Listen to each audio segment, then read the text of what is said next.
the beginning, we warn you, video hii inatisha. Kama ndo mara kwanza yako kutembelea katika channel hii, basi cha kufanya ni wewe kuweza kulike video hii na kubonyeza alama nyekundu zilizoandikwa subscribe chini ya video hii na kuwasha notification, pia na kushare na wana, ili pindi tutakapopandisha video zetu mpya basi msiweze kupitwa. Kwa kufanya hivyo utakuwa umetisha kinoma noma. And then jiandae.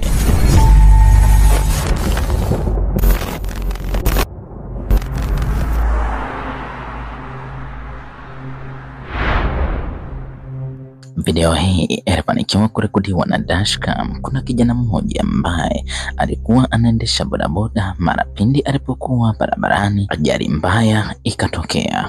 Tazama.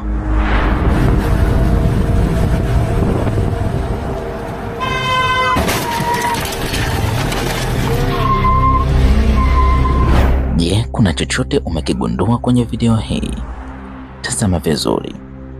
Magari yaliyokuwa pembeni ya kijana huyo yaligongana mengi sana. Yalikuwa ni kama 4 hivi, na kwenye ajali hiyo kuna baadhi ya watu kama 3 hivi walifariki. Lakini je, kuna chochote ulichokigundua? Tazama vizuri. Kijana huyo alipokuwa anaendesha bodaboda, upande wake wa kulia kulikuwa kuna mtu ambaye alikuwa amevaa nguo nyeusi. Je, unaweza kusema huyo ndiye malaika mtoa roho aliyesababisha ajali eneo hilo, ama unahisi ni mtu tu aliyekuwa anapita eneo hilo? Lakini hapa kuna maswali mengi, kwa maana ukiangalia eneo hilo la barabara kulikuwa hakuna watu kabisa. Sasa huyo katokea wapi?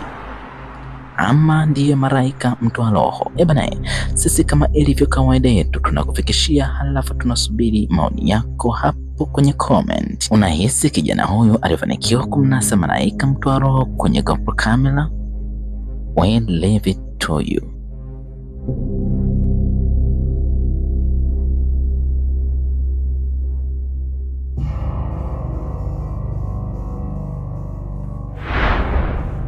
Binti mmoja kutokea huko Natharet alirekodi video hii akaiposti, akasema kwamba imekuwa ni miezi 6 imepita toka ndugu yake mmoja kuanza kufariki. Toka siku hiyo basi katika nyumba hiyo hakulaliki, yani ni mauzauza ya kutisha muda wote. Na ndipo siku hiyo akaamua kuchukua simu yake, akaamua kurekodi ili aweze kuiposti katika mitandao ya kijamii, ili baadhi ya watu waweze kumweleza ni nini aweze kufanya ili aweze kuondokana na hali hii. Tazama ilivyokuwa.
umeona mauzauza yote anayokutana binti huyu, hebu niambie, ingekuwa ni wewe ungefanyaje?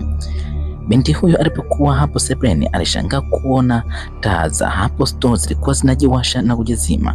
Mara ghafla alipokwenda hakuweza kuona mtu yeyote. Ghafla alipoingia katika store nyingine akakuta kulikuwa kama kuna mtu, halafu mtu yule ni kama anakimbia, lakini mtu huyo haonekani kwa macho, lakini kamera ilifanikiwa kunasa kivuli chake. Mtu huyo unayemwona kwenye korido hiyo ndio huyo anaendelea kusumbua kwenye nyumba hiyo. Hebu niambie, kutokana na mauzauza yote hayo binti huyo aliyokutana nayo, unahisi hiki alichokinasa ni nini? Je, ni jini, ni mzimu, ama unafikiri ni kiumbe gani? Nachukulia hali hii ingekutokea wewe, ungefanyaje?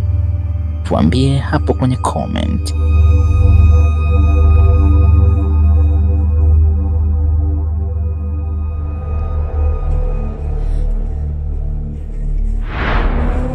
Video hii ilifanikiwa kurekodiwa na vijana ambao siku hiyo walienda katika mawindo huko porini. Vijana hawa walijihusisha na masuala ya kuwinda wanyama bwana. Siku hiyo walianza kutafuta wanyama wadogo wadogo, mfano swala na wengineo. Pindi walipomwona mmoja wakaanza kumkimbiza mpaka usiku ukaingia, lakini vijana wale hawakusita kuweza kumkimbiza mnyama yule. Bahati mbaya mnyama yule bwana akaingia kwenye shimo na wao wakaanza kumtafuta huko alipokwenda, lakini cha ajabu walichokinasa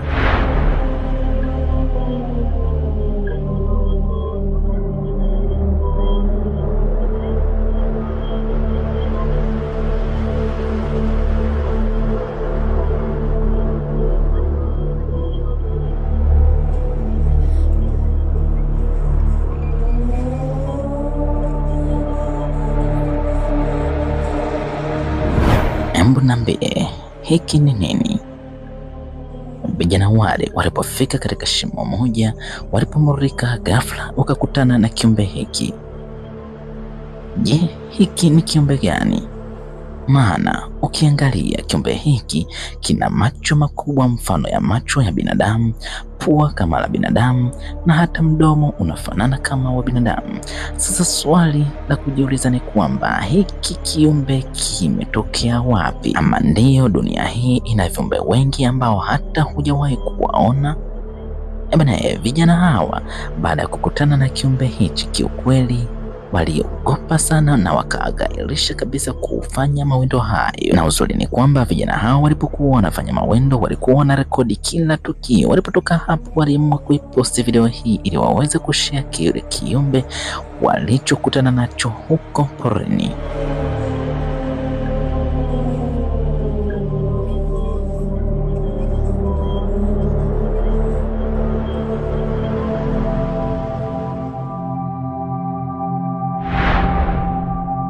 Video hii ilifanikiwa kurekodiwa na mfugaji mmoja wa kuku kutokea hapa Tanzania. Kijana huyo alirekodi video hii akasema kwamba maajabu aliyoyaona ni kwamba kuna kuku mmoja ambaye kichwa chake kilikatwa bahati mbaya, lakini ajabu ni kwamba kuku yule akaendelea kuishi. Tazama. Ndio ujue kwamba Mwenyezi Mungu ni wa ajabu vibaya mno. Ona kuku huyo alikatika kichwa kwa bahati mbaya, lakini bado ni mzima na anatembea kama mnavyoona hapo, anatembea anazunguka. Yaani Mungu ni wa ajabu vibaya mno. Kuku ana kichwa lakini anatembea. Mungu ni wa ajabu, Mungu ni wa ajabu, anatenda miujiza. Video ina maelezo ya kujitosheleza kabisa. Hebu tuambie hapa kisayansi imekaaje? Maana inaonekana kabisa kuku huyu hana kichwa lakini bado anaendelea kutembea. Lakini vijana hao wanasema kwamba kuku huyo akihitaji kula huwa wanapitisha chakula kwenye shingo yake hapo alipokatika. Anaendelea kuishi kama kawaida. Kijana huyo baada ya kurekodi video hii akaiposti katika mitandao ya kijamii. Watu wengi walishangazwa na hiki walichokiona, wakasema kwamba kweli Mungu ni mkubwa. Hii inawezekana vipi? Hapa kwa wale wanasayansi tunawaachia nyinyi muweze kutueleza hapo kwenye comment, inawezekana vipi?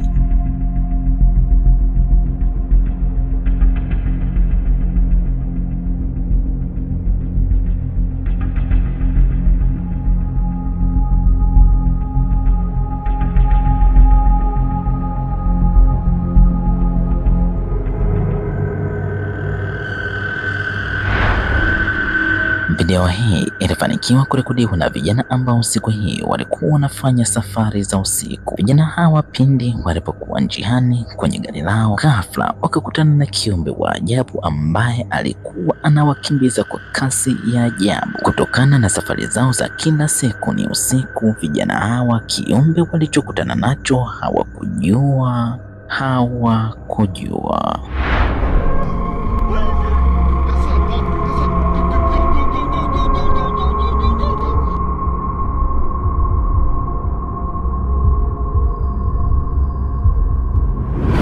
Kiumbe hicho kilionekana ni kikubwa sana, yaani kama ni binadamu urefu wake unatakiwa uzidishwe kama mara 5 hivi ili uweze kumfikia kiumbe huyu. Kiumbe huyu vijana hao walipokiona waliongeza spidi katika gari lao ili waweze kupishana nacho, kwa maana kilikuwa kinakuja kwa spidi sana.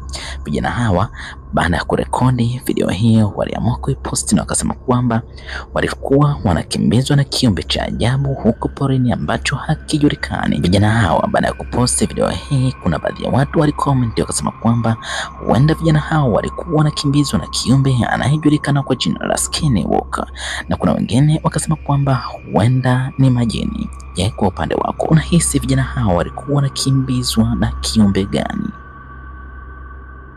We leave it to you.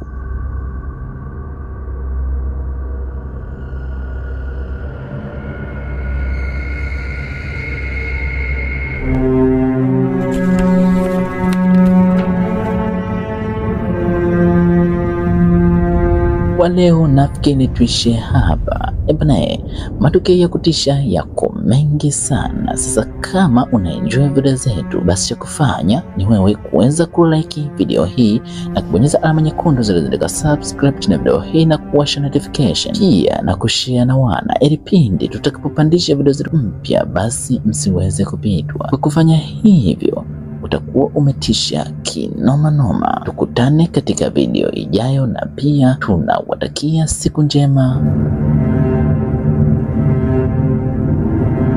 Bye bye.